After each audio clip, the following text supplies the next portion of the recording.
Hola, buenas tardes, aquí estoy ya. Estupendo. ¿Nos escuchas bien, no? Sí, Vamos a hablar perfectamente. sobre la toma de decisiones basadas en la deliberación ética en la intervención familiar. Sentimos que tengamos tan poquito tiempo, Isma. ¿Cuánto tiempo Me tengo? queda un poquillo, ¿Cuánto pero tiempo bueno, tengo? Más o menos, ¿cuánto tiempo tengo?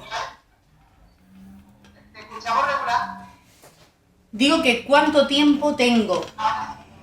¿Cuánto tiempo? Pues a las 2 tenemos que terminar, ¿vale? Bien, bien, muy bien. Venga. Estupendo, me voy a acercar entonces. A ver, voy a intentarlo. En fin, buenas tardes. Me toca intervenir en último lugar, pero quiero agradecer, me ha venido bien, porque tengo un bebé chiquitito de 4 meses que me ha impedido estar físicamente con vosotras y con vosotros, que es lo que me habría gustado. Mi nombre es Inmaculada Asensio, soy trabajadora social de la Junta de Andalucía y a la vez soy directora de la Estrategia de Ética de los Servicios Sociales de esta comunidad autónoma. Bien, quiero antes de comenzar decir que por si acaso no daba tiempo, que yo sé que estas cosas pasan en el directo, he publicado en mi blog, en mi página, este discurso, ¿bien? Esta comunicación. La he publicado en mi página por si no da tiempo, no puedo decir todo lo que me gustaría, que sepáis que está en mi blog inmaculadasol.com, ¿bien? Con el nombre de esta intervención. Así que, bueno, la podéis seguir de un modo o del otro. Bueno, la familia. La familia, como sabéis, vosotras, vosotros, es la mayor fuente de amor y la mayor fuente de conflicto. Y no siempre a partes iguales. En la familia aprendemos valores, sobre todo el cuidado que se traduce en amor. El sostén también nos proporciona identidad, pero a la vez, como surgen conflictos, aprendemos en familia a lidiar con ello. Sin embargo, en servicios sociales conocemos situaciones familiares que son especialmente complejas, sobre todo las que se derivan a los equipos de tratamiento familiar, porque se produce una atomización de problemas de toda índole, económico, de salud, como venían comentando, problemas de salud mental que son especialmente complejos en estas situaciones, y problemas de todo tipo, ¿no? Y sobre todo porque la familia es como una rueda que gira sobre sí misma, ¿bien? Y los cambios evolutivos se producen más lentamente, fruto de la erosión del tiempo, del paso del tiempo. La mirada de la persona profesional, la mirada del profesional en servicios sociales, facilita detectar más fácilmente, cosa que a la familia generalmente que están imbuidas por todos sus problemas no les sucede. La mirada profesional permite que se identifiquen claramente los factores de protección y los factores de riesgo. Pero también es muy importante, sobre todo en la toma de decisiones, permite detectar o visualizar opciones. ¿Qué podemos hacer en esta situación? Que por supuesto no es el ideal. Y más estas situaciones de las que hablábamos y de las que hablaban los diferentes ponentes que han intervenido esta mañana en estas mesas, estas situaciones tan cronificadas con las que se trabaja en servicios sociales. Bueno, como directora de la estrategia de ética, voy a poner de relieve cómo se recoge la ética en la Ley de Servicios Sociales de Andalucía.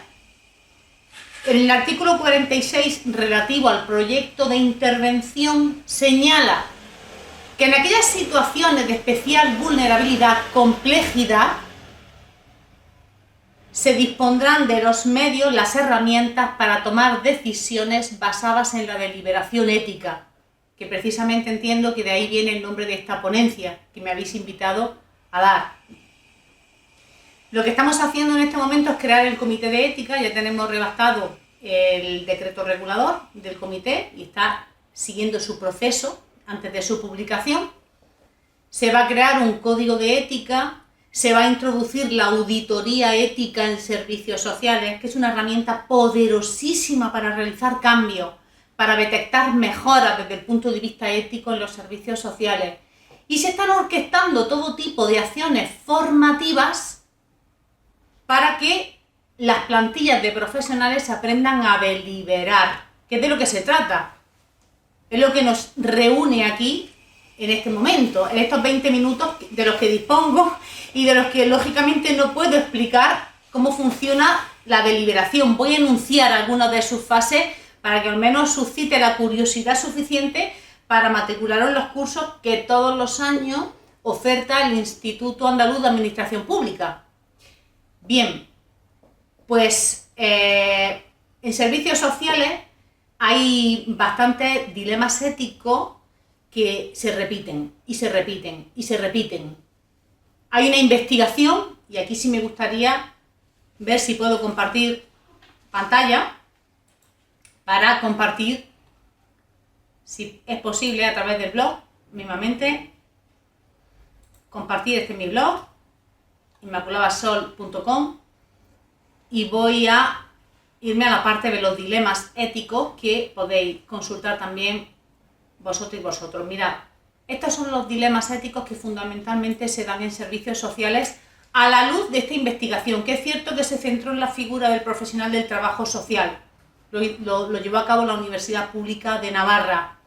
Espero que se vea bien la pantalla, pero los dilemas éticos más frecuentes que se dan en servicios sociales tienen que ver, por ejemplo, con el deber de informar a terceras personas por un posible daño a terceros. Este es un clásico. De hecho, aunque no tiene nada que ver con servicios sociales, no sé si os acordáis del accidente que hubo en Germanwings, la compañía aérea en la que un piloto que tenía problemas de salud mental, pues deliberadamente, de manera voluntaria, pues estrelló el avión contra una montaña y murieron más de 150 pasajeros. Fue hace relativamente pocos años.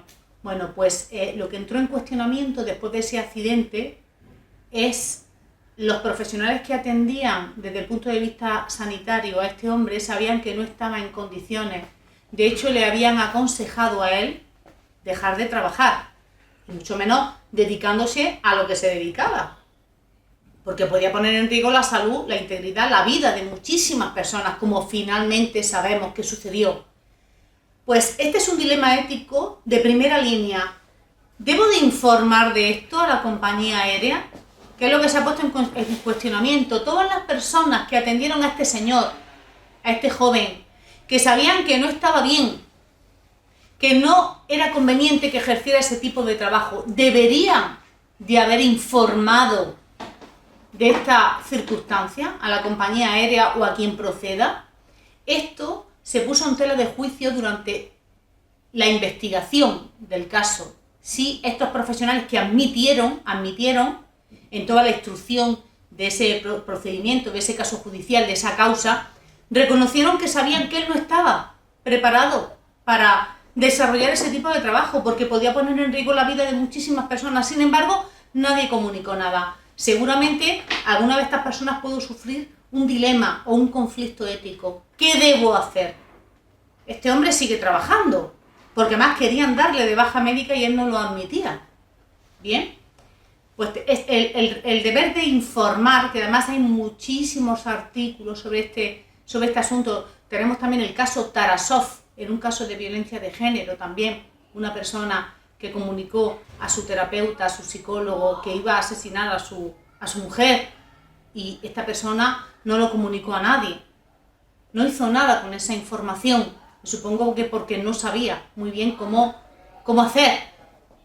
Y esta persona asesinó a su esposa. Entonces ya hay muchísimos casos. Charles Whitman, también tengo yo el caso de Charles Whitman en mi blog, publicado también. Todos los temas que tienen que ver con la protección de un posible daño en el que no confiesan a un tercero o temas de confidencialidad generan muchísimos dilemas. No hay que culpar a nadie, sino entender la dificultad tan grande que tienen determinadas áreas de intervención profesional, como sucede en los ETF. El respeto a la autonomía de las personas es otro área de riesgo ético, que puedan decidir por sí mismas, o ser nosotros, nos alzamos como interlocutores de su voz, de sus deseos, de sus derechos. Observar incompetencia en otro profesional, la duración del tiempo de las intervenciones. Debemos cerrar intervención ya en este caso, está resuelto el problema. La distribución de los recursos disponibles en la justicia es otro riesgo ético. incontestable. Decir la verdad, no toda la verdad o mentir. La realización de informes sobre las personas usuarias también genera muchísimo, es un área de riesgo ético tremenda. ¿Hasta dónde debo de contar? ¿Hasta dónde debo de compartir información? ¿Qué tipo de lenguaje utilizo a la hora de comunicar situaciones familiares? Los asuntos de contraprestaciones económicas o materiales, y me parece de vital importancia hacer este inciso para hablar de los dilemas éticos principales. No son solo estos 11 dilemas, hay más, pero estos son los más importantes. La revelación de datos de la historia social, por ejemplo, trabajando con personas que te llaman para pedirte información por teléfono, hasta dónde puedes dar información para realizar una adecuada coordinación. Si alguna persona con responsabilidades políticas solicita datos personales, hasta dónde tengo que revelar información, por poner ejemplos que vienen descritos en la obra, no es algo que haya creado yo, sino que vienen descritos. O el consentimiento informado, que es otra cuestión que vamos a trabajar en la estrategia de ética, en esta planificación. Pues estos son los dilemas éticos más importantes que encontramos en los servicios sociales, porque, como digo, son extrapolables a los servicios sociales. Y los equipos de tratamiento familiar, al trabajar con familia en una situación tan compleja, además que la resolución del problema, como bien decía Vicky, y también Antonio, Carlos, muchas veces hay que tocar otras puertas. Hay muchas situaciones que no las podemos resolver solos, sino que la coordinación, una coordinación seria, con cautela, es muy necesaria. Por ejemplo, con los equipos de salud mental comunitaria, ¿no? Haciendo referencia un poco a la intervención que ha realizado Vicky también. Aquí comparto el enlace a la publicación de Ballesteros, Uriz y Vizcarret, publicada en 2012, y como digo, fue nacional. Se administraron cuestionarios a trabajadores y trabajadoras sociales de toda España. Bueno, pues siendo conscientes de esta realidad, la Ley de Servicios Sociales se hace eco de esta realidad y dice: hay que contemplar instrumentos y mecanismos dispuestos para la toma de decisiones éticas en servicios sociales. Cuando un profesional tiene que intervenir en servicios sociales con una situación delicada, compleja, en la que verdaderamente no sabe qué hacer, porque sabe que tomar un camino o tomar otro, algo se pierde. Ninguno de los caminos es exitoso 100%. Si no, no habría ningún problema.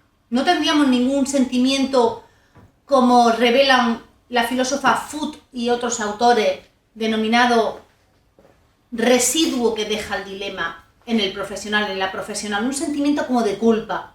Decir: oye, es que si hago esto, estoy faltando a esto otro. Puedo perjudicar a la familia en este sentido.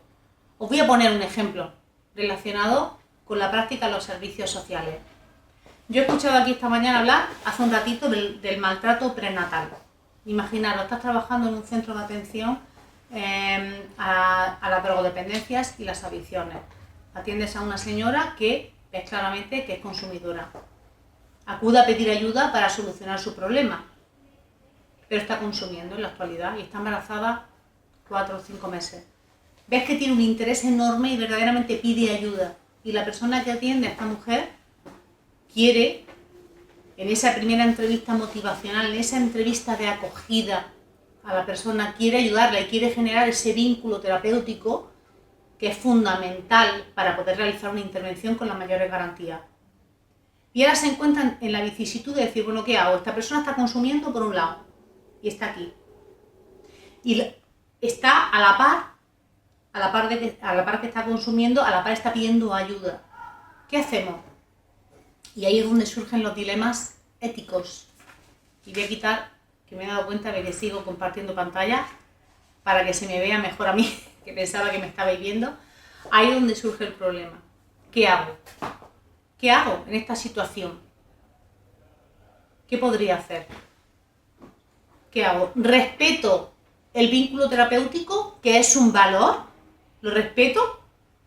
¿O respeto la autonomía de la persona? Ser ella la que en un momento dado reconozca todo esto y la que acuda donde sea correcto, pertinente. ¿Qué hago? ¿O protejo la seguridad de ese bebé, del que ya vemos que hay consecuencias, o protejo el vínculo terapéutico? ¿Qué hago? Hay dos valores en conflicto, hay dos valores en colisión.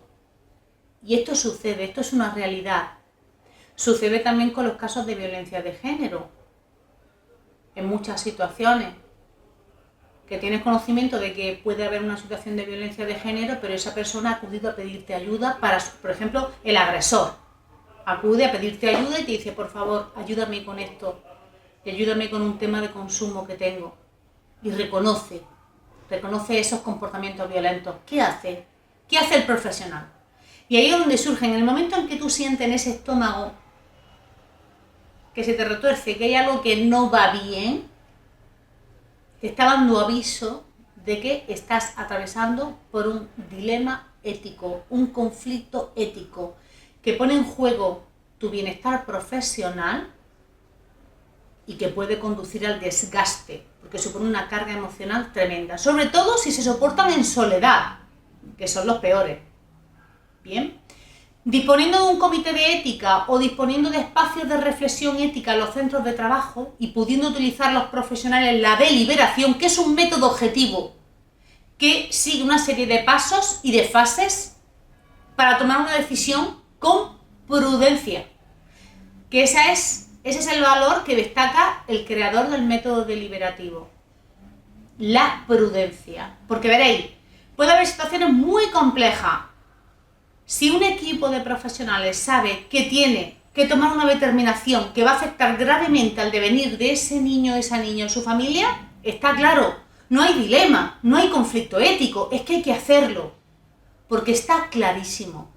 Pero estos procesos de toma de decisiones sirven para esas otras situaciones en las que no lo tienes tan claro. No está tan claro si es A o es B o incluso C.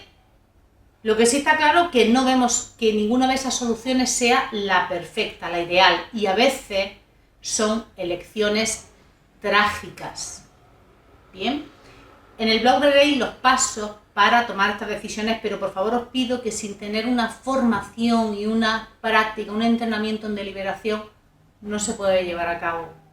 Bien, pero os puedo decir, porque veo que me quedan un par de minutos, que cuando un equipo de profesionales, desde esa mirada interdisciplinar, que es fundamental, se sientan alrededor de una mesa para deliberar, que no es nada más que hacerse preguntas, reflexionar, analizar pros y contras, primero lo hacen sobre los hechos, lo cual requiere de nutrir muy bien esos expedientes, esos casos, tener muy claro toda la información, y todas las personas que participan van a realizar preguntas. Lo primero es verificar que tengo toda la información para tomar la decisión. Si me falta algún dato, paro y pido esa información, no continúo con el proceso deliberativo.